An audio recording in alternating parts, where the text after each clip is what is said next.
Hermanos, este versículo no es la primera vez que lo estamos tocando y justamente por el hecho de que tenemos nuestra asamblea el día de hoy, que es el mensaje de la asamblea, justamente es este. Hemos hecho un pausa en nuestro estudio sistemático que tenemos del Evangelio de Juan por este día que es especial. No es la primera vez que lo vemos, pero sin embargo quisiera que lo veamos de un aspecto un poco más amplio. Lo que hemos hecho en anteriores ocasiones es hacerle zoom al versículo y hemos acercado particularmente para hablar de la cena del Señor, particularmente para hablar de algunos aspectos que son principales dentro de la vida de la iglesia. Pero hoy quisiera que más bien quitemos ese zoom y ampliemos un poco el panorama y veamos cómo empezó la iglesia allá por el año 33, 35 después de Cristo. Los primeros pasos de la iglesia.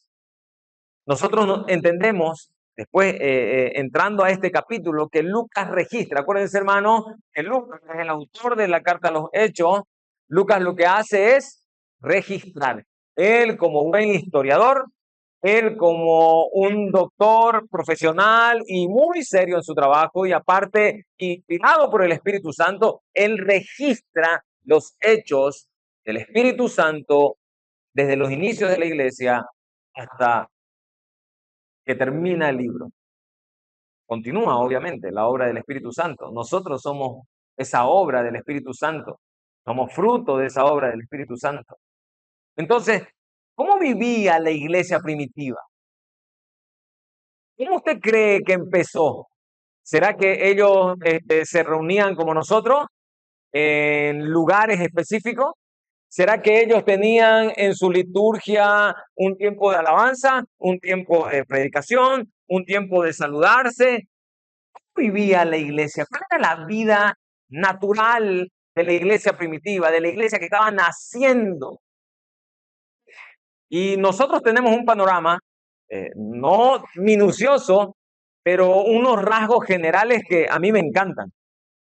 Lucas, por eso, en estos versículos, lo voy a leer en la Nueva Traducción Viviente, dice lo siguiente: los que creyeron lo que Pedro dijo, que antecito a todo esto, Pedro predica la palabra, los que creyeron en lo que Pedro dijo, fueron bautizados y sumados a la iglesia en ese mismo día, como 3,000 en total.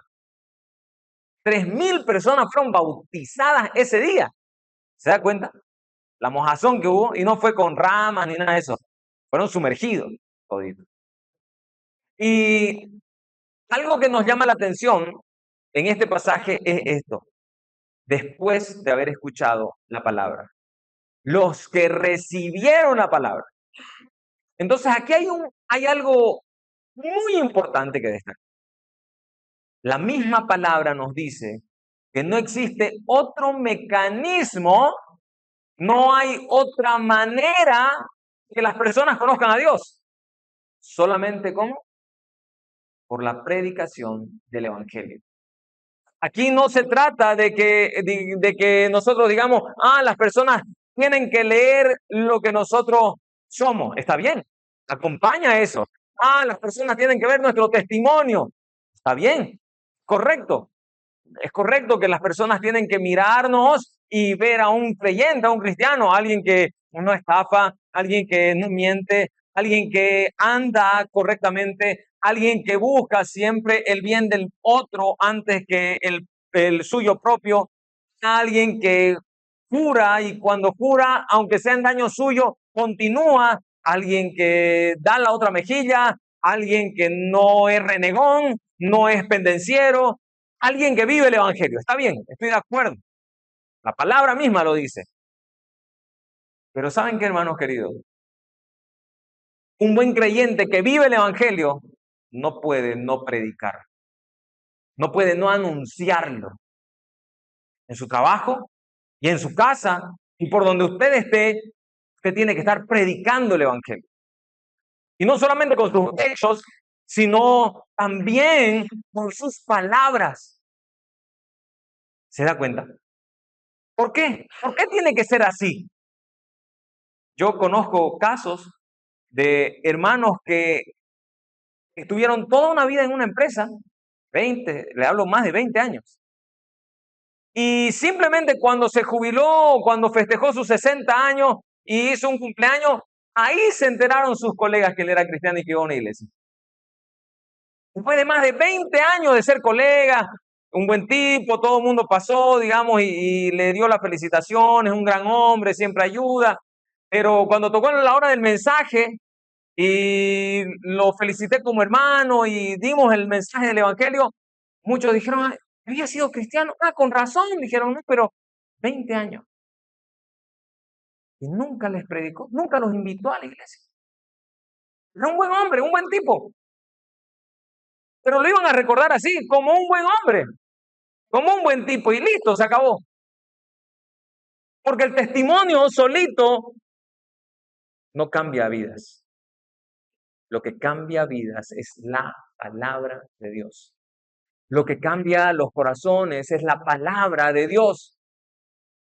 Por eso es que nosotros vemos que en el pasaje y la Biblia es totalmente clara.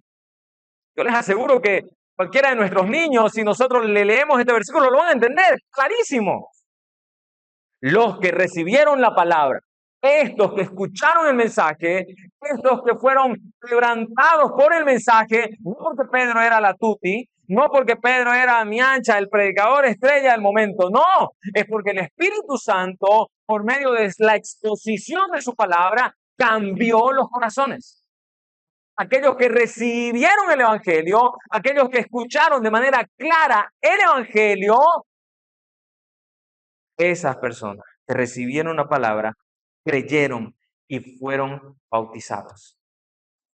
Y se sumaron a la iglesia en ese día 3,000 personas. ¿Se da cuenta? Aquí nosotros, una base en el versículo 41, una base innegociable, una base inagotable, la predicación del Evangelio. No existe otra manera. Hermanos, no existen programas, no existen actividades, no existe absolutamente nada que pueda cambiar vidas sin el Evangelio, el anunciar el Evangelio. Por eso es que nosotros en la iglesia, todo lo que hagamos tiene que ser en pro del Evangelio. Actividades de niños, actividades de adolescentes, actividades de jóvenes, matrimonio, femenil, varones, alabanza. Todo tiene que tener ese punto específico. El manejo de la finanza, todo tiene que ser para la gloria de Dios, para la edificación de la iglesia, para la predicación del Evangelio. Usted y yo necesitamos estar comprometidos como iglesia a la predicación del Evangelio. ¿Por qué? Porque la predicación del Evangelio cambia vidas. El anuncio del Evangelio cambia vidas. Porque es la manera como el Señor ha establecido que Él va a obrar. Cuando usted llega a la casa de un cristiano, ¿qué es lo que tiene que haber? Versículo, ¿no? Tiene que ver la palabra de Dios. ¿Cómo decía el Antiguo Testamento que era la casa de los judíos? Tenían que tener la palabra ¿dónde? En los marcos de las puertas, en los marcos de las ventanas, donde sea, por todos lados. Cuando llegamos al negocio de un cristiano, ¿qué tiene que haber? La palabra, ¿no? Y póngala al ladito de las ofertas y los descuentos para que la gente lo vea ahí chingo. Necesitamos ser intencionales en la predicación del Evangelio. Obviamente acompañados de una vida, pero principalmente la predicación del Evangelio. Ahora, ¿qué pasa cuando hay una predicación del Evangelio de manera clara? Porque tampoco es que yo puedo poner la palabra de Dios entre y entre, ¿no? Yo no puedo agarrar y predicar el Evangelio sin predicarlo. Hay muchas canciones, por ejemplo, estamos con el Ministerio de Alabanza examinando toda la lista de canciones que tenemos, que hoy en día hay un montón de canciones que se presentan como cristianas, pero no nombran al Señor, no glorifican al Señor, no alaban directamente al Señor Jesucristo, a Dios, a la Trinidad.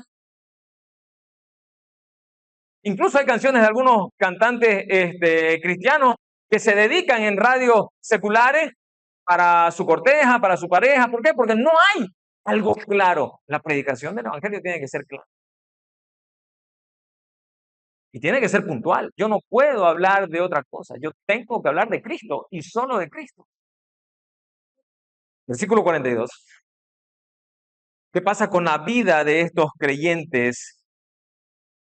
Todos los creyentes, dice la Nueva Traducción Viviente, todos los creyentes se dedicaban. Fíjese usted cómo la Nueva Traducción Viviente ya le cambia un poco aquí la palabra. Dice, se dedicaban ¿a qué? A la enseñanza de los apóstoles. ¿Qué entendemos nosotros por dedicación? La Biblia, si no me equivoco, la Biblia de las Américas añade todavía un término más. Y se dedicaban continuamente. La Reina Valera 60, que fue la primera que leímos, dice, y perseveraban. Eso es lo que dice, ¿no? Y perseveraban.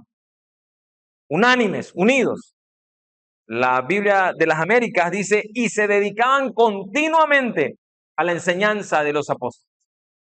Yo les pregunto, hermanos queridos, ¿ustedes a qué se dedican continuamente?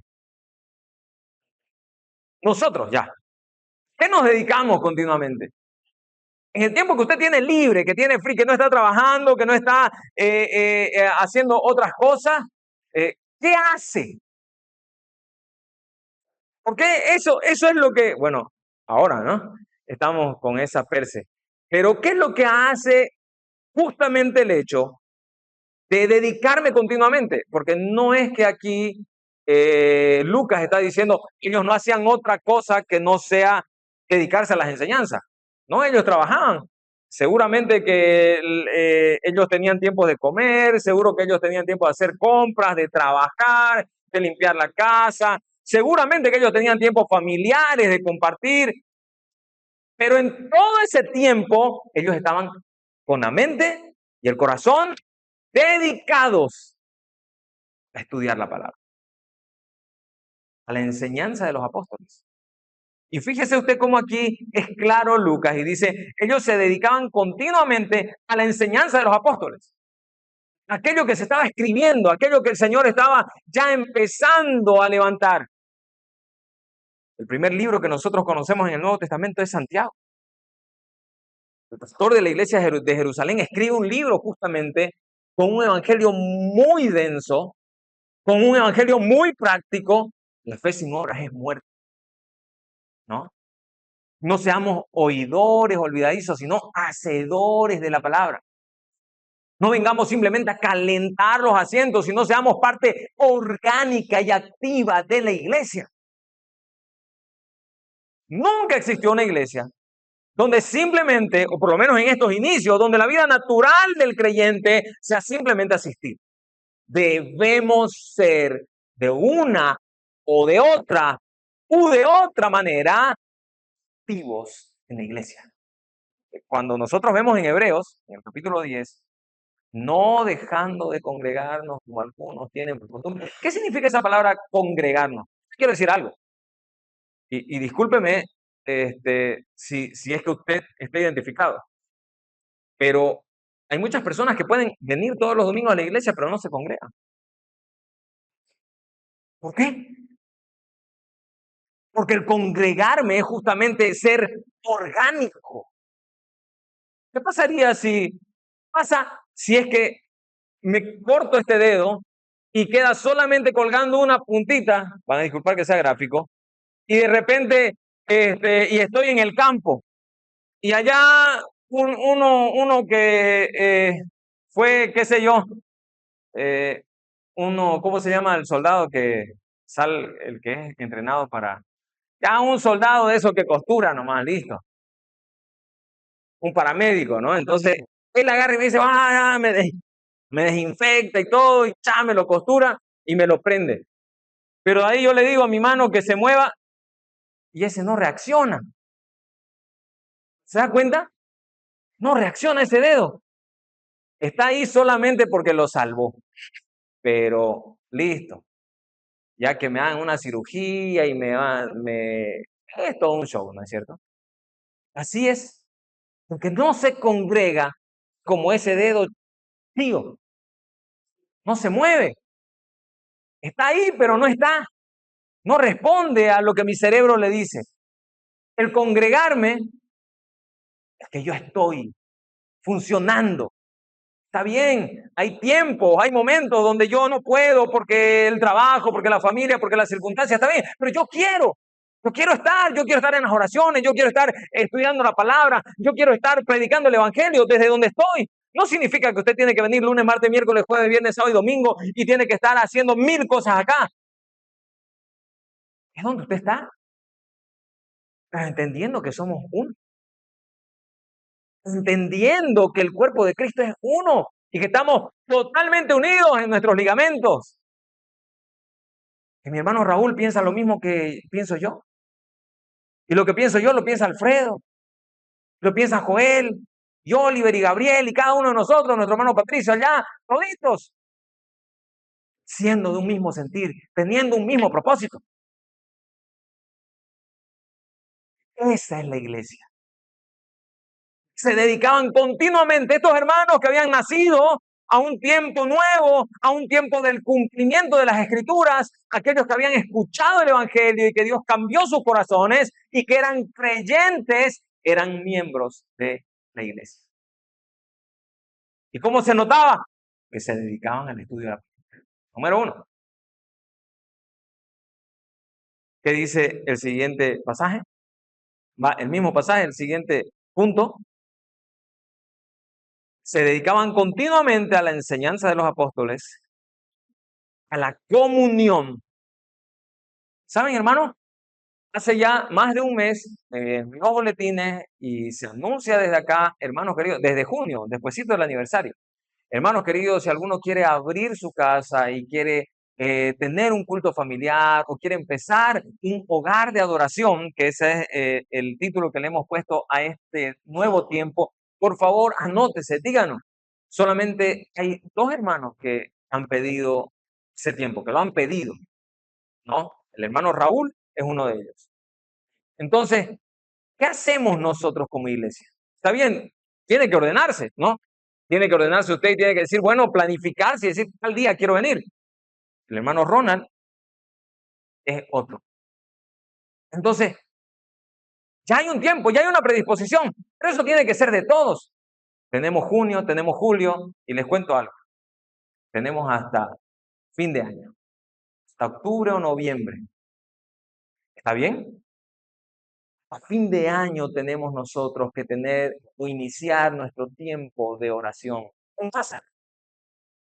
Un culto de oración, un culto de adoración, donde ahí papá, mamá, los hijos y los hermanos que estén visitando puedan estar. Comunión es esa. ¿Acaso nosotros no estamos siendo fortalecidos y tenemos nuestros ágapes por lo menos cada 3 meses? Y tenemos nuestra cena del Señor. Bueno, ese es el siguiente punto. Pero nuestra comunión tiene que ser diaria. ¿Qué pasa si yo solamente vengo a la iglesia y los veo 1 hora? Pero el resto de la semana estoy con personas, y peor si es que trabajo en un lugar donde normalmente haya una desfachatez, me refiero, no hay evangelio, no hay Dios. Pero yo estoy trabajando en medio de esas personas. Tengo que predicar con mi vida, tengo que predicar verbalmente, pero yo tengo que tener también amigos cristianos. ¿No es lo que me dice la palabra? Las malas conversaciones corrompen las buenas costumbres. Entre el grupo de hermanos y hay grupo de hermanas también, ¿qué es lo que estamos haciendo? Por lo menos nos reunimos a orar en la mañana, media hora, 35, 40 minutos, para estar orando ahí, para saber, por ejemplo, ya por lo menos sé cuáles son los números de los hermanos que están ahí en el grupo, ¿no? Necesitamos fortalecer la comunión, necesitamos conocernos. Ahí seguro que si le hablamos tempranito al hermano Johnny nos va a invitar a una salteña y le echamos ahí, ¿no? Yo pongo el café, vos la salteña y listo. ¿Por qué es importante la comunión? Porque necesitamos, porque es bíblico. Pero hay veces que nuestra comunión queda después, ¿no? Va un segundo, tercer. Conocemos a los hermanos que están aquí, al que está delante suyo, al que está atrás suyo, al que está al costado suyo. ¿Sabe usted cuál es mi plato favorito, por ejemplo? No lo sé. Es sencillo. Locro de pato. Ahí está. ¿Qué le parece? ¿No? Necesitamos conocernos. Necesitamos nosotros tener esa comunión. ¿En qué? En Dios. Necesitamos tener amigos cristianos. Hermanos queridos, fíjese usted cómo aquellos que escucharon el Evangelio y que Dios obró en sus vidas, perseveraban, se dedicaban continuamente a la doctrina, a estudiar la palabra, se dedicaban continuamente a tener comunión. Yo busco, los invito a comer, aunque sea un masaco con bife, digamos, ¿no? Estoy buscando estar con ustedes. Ustedes están buscando estar con ustedes. Uno de los motivos que nosotros tenemos de empujar, y se lo compartí el otro día al hermano Joel, de empujar los hogares de adoración, es que nuestros hermanos, cuando vengan, ahí, por ejemplo, va a haber culto los lunes en la casa del hermano Joel. Entonces, los que vivimos por su zona, David, la hermana Arminda, yo, bueno, los lunes es donde Joel, ya vámonos allá. A los martes, donde la hermana Arminda, ya vámonos para allá. Entonces, los jueves, donde la hermana Carola, entonces todos los que están aquí, vamos, la hermana Carola. Que todos los días. Entonces, el hermano, miércoles aquí, vamos a mantener el miércoles aquí. Y si algún hermano que vive muy lejos quiere también el mismo miércoles, no hay problema. Pero tenemos que estar congregados, tenemos que estar en comunión, tenemos que ser parte orgánica los unos de los otros. ¿Haciendo qué? Churrasco, claro. Pero sobre todo, estudiando la palabra del Señor. Amén. No escuché ningún amén. Ah, está bien. Y ahora fíjese lo que dice la palabra del Señor. El partimiento del pan. Los hermanos que habían escuchado el Evangelio, los hermanos que habían sido nacidos de nuevo, que su corazón había sido cambiado por el Evangelio, se dedicaban continuamente a la doctrina, a estudiar la palabra, a la comunión con los hermanos, al partimiento del pan. ¿Qué significa eso? Yo también, yo vivo el Evangelio, yo predico el Evangelio, yo anuncio el Evangelio. El partimiento del pan, aquí en este versículo, se refiere a la cena del Señor. Una de las dos ordenanzas de la palabra. Por eso es que nosotros le hemos dado un énfasis especial a la cena del Señor. Hay unos cambios también que dentro de un momento vamos a sugerir. ¿Para qué? Para que la mayor cantidad de hermanos pueda estar participando del partimiento del pan. Es importante, hermanos queridos, recordar, conmemorar, entender que toda nuestra vida cristiana está ahí, en base del sacrificio de Cristo, en base de la muerte de Cristo y en base a la resurrección de Cristo. El Evangelio es Cristo Jesús.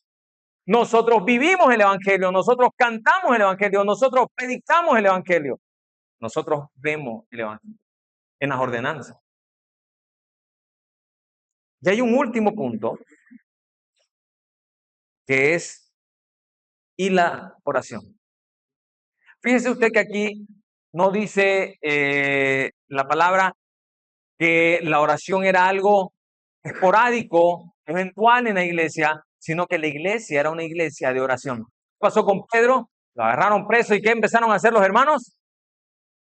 Se reunieron a orar. Podrían haber dicho, hermanos, oremos cada uno en nuestras casas hasta que el Señor lo saque a Pedrito de la cárcel. No, estaban reunidos todos orando. La vida natural de la iglesia era una vida de oración. Necesitamos estar unidos en oración. Necesitamos que nuestra iglesia sea una iglesia que ore, no que alguna vez ore, no que cuando haya necesidad ore, que en todo tiempo esté orando. Entonces, hermanos, cuando usted pregunta, ¿cuál es la vida natural de la iglesia? Una vida natural de una iglesia es una iglesia que se dedica a la doctrina, que se dedica a la comunión, que se dedica a obedecer las ordenanzas y que se dedica a la oración. Son 4 características. Usted tiene que ser parte de todas. No puede ser parte de una. Tiene que ser parte de todas. Hermanos queridos, nosotros con el liderazgo estamos justamente y estamos orando para que el Señor nos guíe, y van a haber algunos cambios en esta segunda mitad del año con respecto a las ordenanzas, a la celebración de las ordenanzas, con respecto a los estudios bíblicos. ¿Para qué? Para fomentar eso, para facilitar que ninguno de nosotros pueda decir, no, es que yo no tengo tiempo. Ya el culto tiene una segunda mitad de estudio bíblico, pero vamos a tener otro tiempo más. No con el afán de, sobrecargarlo, no. Si usted no puede venir uno, está en el otro. Y después van a estar lunes, martes, miércoles, jueves, viernes, en distintos lugares, en todo Santa Cruz. Nuestros hermanos, ¿qué van a hacer? ¿Qué van a hacer? Buscar la palabra, ¿no es cierto? Van a estar dedicados ¿a qué? A la doctrina. ¿Qué más? A la comunión. ¿Qué más? El partimiento del pan y a orar. Orar y orar. Como dije al inicio, yo no puedo adorar a Dios si yo no le amo. Va a ser muy difícil que un creyente pueda darle al Señor de su plata, de su economía, si no le ama. Va a ser muy difícil. ¿Por qué? Ahí es donde caería perfecto, entre comillas, el término limosna. Así como yo le doy al que me pide en la calle o al que me limpia el vidrio, o vengo y con esa, pucha, la iglesia necesita. Yo le doy a Dios lo que a Él le corresponde. Si yo no le amo, ¿cómo lo hago? ¿Forzarlo? ¿No? Porque la palabra dice que Dios bendice al dador alegre. De mi adoración, darle al Señor de lo mío, de mi tiempo. Es más valioso que el dinero. Pero nosotros no tenemos eso. Y nosotros fallamos. Y tratamos de simplemente rellenar esos huecos con otras cosas. Hermanos, por eso es que la palabra ya nos deja el camino. No tenemos que improvisar. No tiene que venir un hermano y decir, ya sé lo que podemos hacer. No, hermano, ya es lo que debemos hacer. Este es el camino del Señor. En Juan, nosotros encontramos que el Señor dice, yo soy el camino. Yo soy la verdad, yo soy la vida. No hay otro camino, no hay otra forma, no hay otra manera. No podemos inventar una manera de hacer iglesia. Ya está escrita. Debemos hacerla así. Somos llamados. Hemos sido comprados a precio de sangre y somos llamados en esta mañana a vivir una vida de una iglesia de manera natural. El Señor tiene que levantarnos como una iglesia que se dedique a la palabra de Dios, que se dedique a la comunión, que se dedique al partimiento del pan y que se dedique a la oración. Hermano querido, si usted no está en un grupo de oración, si es hombre, hay grupos de oración. Hay uno que estamos todavía por abrir en la noche para hermanos que no pueden la mañana, en la noche. Hay hermanas que ya están orando en la mañana y en la noche también. Debemos estar conectados en oración. Los varones estamos todos los días y hay grupos de hermanas intercalados que están también toda la semana. Oremos. Participemos de la cena del Señor. Tengamos comunión.